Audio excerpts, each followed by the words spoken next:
तुम्हाला गाण्यांचा कार्यक्रम ऐकायचा आहे, पण त्यासोबतच आपली जाणीवेची जाणीव करून घेण्यासाठी आज मी इथे आहे. मी सर्वप्रथम आजच्या या कार्यक्रमाचे आयोजक आणि संयोजक त्यासोबतच माझे मोठे दादा प्रफुल्ल दादा यांचे आभार व्यक्त करते की या ठिकाणी येण्याची आणि आपल्यापर्यंत विचार मांडण्याची संधी उपलब्ध करून दिली. आणि आमचा जो रथ आहे त्याबद्दल आपल्याला सांगायला निश्चितच आम्हाला आवडेल की आम्ही गेल्या 28 तारखेपासून बाळांनो समोर तुम्हाला गोष्ट सांगणार आहे, गोष्ट ऐकायची आहे. जो मोबाईल बाजूला ठेवेल त्याला गोष्ट, ज्याच्याकडे मोबाईल नाही तो हुशार मुलगा, ज्याच्याकडे मोबाईल तो वेडा मुलगा. चालणार आहे का? हा एकच वेडा दिसतोय तुमच्यामध्ये. तर गोष्ट ऐकायची ना? हा, आता कान देऊन गोष्ट ऐकायची. हा, तर संविधान रथाविषयी सांगायचं झालं तर गेल्या 28 तारखेपासून आम्ही संविधानाचा रथ घेऊन पूर्ण महाराष्ट्रभर दौरा करत आहोत. आणि असा दौरा करत असताना आमचे आजपर्यंत 21 जिल्हे पूर्ण झाले आहेत. आणि आमचा हा प्रवास अविरत चालू आहे. आणि संविधानाचा जागर करण्यासाठी, संविधान घराघरात पोहोचवण्यासाठी आम्ही हा रथ घेऊन निघालेलो आहे. मग फक्त रथ घेतला, फिरवला जिल्ह्यामध्ये. सर्वांनी थोरात परिवाराच्या या त्यांनी जो संघर्ष केलेला आपण सर्वांनी टाळ्या वाजवायच्या आहे. आपल्याला जयंतीच्या कार्यक्रमात सुद्धा वारंवार बोलावं लागतं, त्यांनी घर सोडून दिला यासाठी. आपण सर्वांनी टाळ्या वाजवून त्यांचं स्वागत करायचं आहे. Thank you so much. आणि सरांनी जसं उल्लेख केला, घरदार सोडलंय. माझा पण 10 वर्षाचा मुलगा आहे, त्याला आम्ही गेल्या 28 तारखेपासून माझ्या आईकडे ठेवलेला आहे. आणि तो पण काय त्याचे आई वडील चांगलं काम करताय म्हणून तो पण त्याला पाठिंबा आहे. आणि तो पण अगदी व्यवस्थित गेल्या 1 महिन्यापासून राहतो आहे. तर हीच जाणीव आम्हाला समाजामध्ये प्रत्येकापर्यंत पोहोचवायची आहे, म्हणून आम्ही हा रथ घेऊन निघालो आहे. तर हा रथ पूर्ण जिल्ह्यामध्ये फिरत असताना, रथाची माहिती देत असताना हा रथ का निघालो आहे हे मला तुम्हाला देखील सांगायला आवडेल. तर आपल्या सर्वांना माहिती आहे की आपला भारत देश कशावर चालतो? कशावर चालतो आपला देश? कशावर? संविधान काय आहे? नाही माहिती. Very good, very good. आणि हुशार आहात तुम्ही. काय संविधान? शिक्षण. शिक्षण देतं संविधान. अजून कोण सांगेल? बच्चे लोक काय, कोणी दिलं संविधान? एकाच वेळेस आवाज देऊ द्या. कोणी दिलं? Very good. आपण त्यांची लेकरं आहोत की नाही? बाबासाहेबांनी आपल्याला संविधान दिलं. आणि आज आपण ह्या इथे उपस्थित आहोत, या कार्यक्रमाचा आनंद घेत आहोत. तो आनंद अनुभवण्याचा अधिकार कोणी दिला आपल्याला? बाबासाहेबांनी लिहिलेल्या संविधानाचा. आणि मग ते संविधान आपल्याला जपायला पाहिजे की नाही? कोणी यायला ते बदलून जाईल का? बदलू द्यायचं का? बदलू द्यायचं का? मग बदलू द्यायचं नसेल तर आधी आपल्याला माहिती करून घ्यावं लागेल ना संविधान काय. नुसतं संविधान संविधान म्हणून चालेल का? तर संविधान काय आहे आणि आपल्याला जाणून घ्यावं लागेल. मग जर आपल्याला कळलं तर आपण दुसऱ्यांना म्हणून की तुमची काय ताकद संविधान बदलायची. खरं की खोटं? मागच्या महिला मंडळ खरं बोलती की खोटं बोलतीये? आज आपण काय म्हणतात, महिलांचे हक्क अधिकार घेतोय, हक्क गाजवतोय, हक्क बजावतोय. ते कशामुळे? संविधानाने दिलेल्या हक्क अधिकारामुळेच ना. तर हीच माहिती आपल्याला पूर्णतः पोहोचावी म्हणून आम्ही उपक्रम सुरू केलेला आहे, भारतीय संविधान विचार जागर स्पर्धा परीक्षा. आज मी जेव्हा तुमच्यामध्ये येते, मी तुम्हाला जर सांगितलं की संविधान घ्या आणि वाचा, शक्य आहे का ते? काही अंशी शक्य आहे, पण पूर्ण संविधान वाचणं सोपं आहे का? नाही. संविधान बाबासाहेबांनी किती दिवस सांगले बरं? कोण सांगेल? कोण आहे बघा? संविधान लिहिण्यासाठी बाबाला किती वर्षाचा काळ लागला? Very good. Clap for her. Very good, very nice. ही आपली तरुण पिढी अपेक्षित आहे. सर, ही तरुण पिढी अपेक्षित आहे आणि अशीच तरुण पिढी सर्वी बनवायची आहे आपल्याला. त्यासाठीच हे संविधान आणि त्यासाठी आमचा नवरा बायकोचा हट्ट घरदार सोडून आपल्यामध्ये येण्याचा. आणि त्यामध्ये आपली सारखी मंडळी, दादासारखी मंडळी आम्हाला भेटतात, वागतात. याचा खरंच आम्हाला खूप अभिमान आणि गर्व आहे. तर मी येथे परत मुद्द्यावर की भारतीय संविधान विचार जागर स्पर्धा परीक्षा आम्ही घेऊन आलेलो आहे तुमच्यासाठी. ही स्पर्धा परीक्षा आम्ही एमपीएससीच्या धर्तीवर आधारित आहे.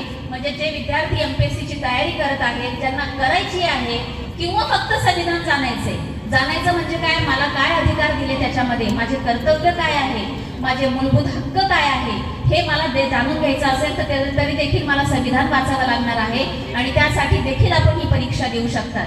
तर यासाठी आम्ही वयोगट ठेवले आहेत सर संविधान परीक्षा देण्यासाठी. त्याचा पहिला गट आहे तो 7वी ते 10वीच्या विद्यार्थ्यांचा. 7वी ते 10वीचे विद्यार्थी किती तिथे बोटवर करा.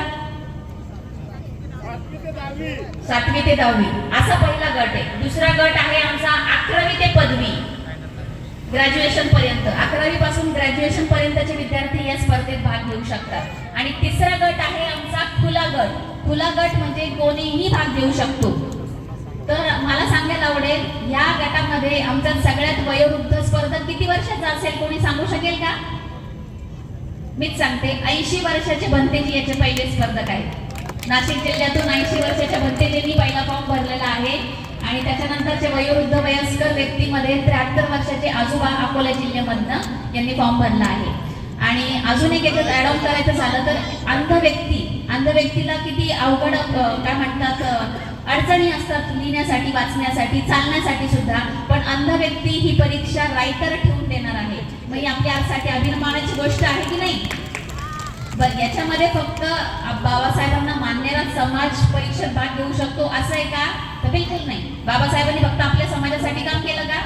बाबासाहेबांनी भारतातल्या प्रत्येक घटकासाठी काम केलेलं आहे. सर्वसमावेशक संविधान बनवलेलं आहे. बाळ जन्माच्या येण्यापासून तर मेल्यानंतर देखील सगळा जो हक्क मिळतो तो कशामुळे मिळतो? संविधान. मग तुम्ही संविधान वाचणार म्हणजे खूप महत्वाचा हक्क गाजवणार की नाही तुम्ही?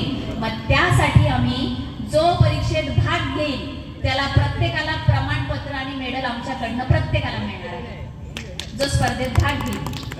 आणि विशेष म्हणजे जो स्पर्धा परीक्षेमध्ये भाग घेईल तो कोणत्याही जिल्ह्याचा असो, कुठल्याही गावाचा असो, कुठल्या शहराचा असो, त्याला आम्ही संविधानाची प्रत घरपोच मोफत देणार आहोत. ही संविधानाची प्रत आपल्याला घरपोच बाय पोस्ट येणार आहे. आणि आपल्याला याच पुस्तकाचा अभ्यास करायचा आहे. याचे प्रश्नांची 100 मार्काची परीक्षा तुमच्याच जिल्ह्यामध्ये द्यायची आहे. आता आम्ही नाशिकचे आहोत म्हणून नाशिकमध्ये परीक्षा द्यायचं असं आहे का? तर बिलकुल नाही. तुम्हाला तुमच्या जिल्ह्यामध्ये, तुमच्या शहरामध्येच ही परीक्षा होणार आहे. आणि ही परीक्षा 100 मार्काची असेल. त्याच्यामध्ये 90 ABCD जशी आपले लहान मुलं तुम्ही स्कॉलरशिपची परीक्षा देतात ना, तशी ही परीक्षा असणार आहे. आणि त्याच्यामध्ये जो पहिला येईल त्याला बक्षीस माहिती आहे कितीच आहे? मी सांगू कितीच आहे पहिलं बक्षीस? पहिलं बक्षीस 3 लाख रुपये आहे. 3 लाख रुपये. येस. दुसरं बक्षीस 2 लाख रुपये आहे. आणि तिसरं बक्षीस 1 लाख रुपये आहे. आणि हजारो उत्तेजनार्थ बक्षीस आहे. हा आमचा अट्टहास केवळ आणि केवळ हे संविधान आपल्या घरात जावं म्हणूनच आहे. कारण की घरातल्या एका व्यक्तीपर्यंत संविधान गेलं म्हणजे कुटुंबापर्यंत पोहोचेल की नाही? आणि जर संविधान घराघरात संविधान आपल्या प्रत्येक घरात पोहोचलं तर कोणाची ताकद आहे का संविधान बदलायची? नुसतं जय संविधान का विजय असो असं म्हणून होणार आहे का? तर त्यासाठी आपल्याला संविधान वाचावं लागेल. आणि वाचण्यासाठी ही परीक्षा द्यावी लागेल. कारण की संविधान तसंही वाचू शकतो, पण परीक्षेचं निमित्त असलं तर लोक आवडीने वाचतात की काय आहे. तुम्ही 3 लाख देता, एवढं काय त्या संविधानात? तर संविधानात 3 लाखापेक्षा अमूल्य असा ठेवा आहे जो आपल्याला मेल्यानंतर सुद्धा जतन करता येतो किंवा मेल्यावर सुद्धा आपले अधिकार देतो.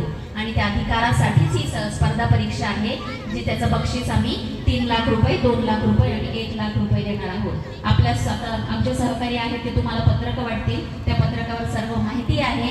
त्या माहितीच्या आधारे आपण फॉर्म भरू शकतात. आणि पुस्तकं देखील बघण्यासाठी उपलब्ध आहे. याखेरीज मी अजून सांगेन की असं आजकालची परिस्थिती असं आहे की संविधान प्रत्येकाकडे. मला सांगा बरं इथे संविधान कोणाकोणाच्या घरी आहे? संविधानाचं पुस्तक, उद्देशिका नाही, सरनामा नाही, मी संविधानाची प्रत कोणाकडे आहे? पुस्तक आहे की नाही घरात? आपण कुठे ठेवली ती? बुद्धमूर्ती कपाटात, पुस्तकाच्या शेल्फमध्ये. आणि याच्यामध्ये जे आपले शिकलेले लोक आहेत काही, जेव्हा मी वस्त्यांमध्ये जातो आहे तर त्यांची अशी परिस्थिती आहे की त्यांनी संविधान बघितलं सुद्धा नाही. ज्या ग्रंथावर आपला भारत देश उभा आहे तो ग्रंथ आपण बघितला सुद्धा नाही. म्हणजे मोठी शोकांतिका आहे की नाही? तर निदान संविधानाची तोंड ओळख तर व्हावी की नाही आपल्याला? त्यासाठी आपली ही संविधान जाणून घेणं ही काळाची गरज आहे. आणि संविधान हे मूर्तीपुरतं मर्यादित न ठेवता जर वाचनामध्ये आणलं तर उद्याचा हा जो भविष्य काळ आहे ना त्याला अभिमानाने जगता येणार आहे. आणि आपल्या पुढच्या पिढीला अभिमानाने जगवायचं असेल तर संविधानच तुम्हाला वाचवा.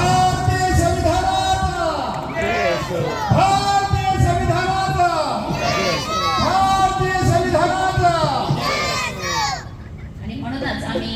स्पर्धा परीक्षेची आमची टॅगलाईन आहे, संविधानाची जाण तरच होईल समृद्ध राष्ट्र निर्माण.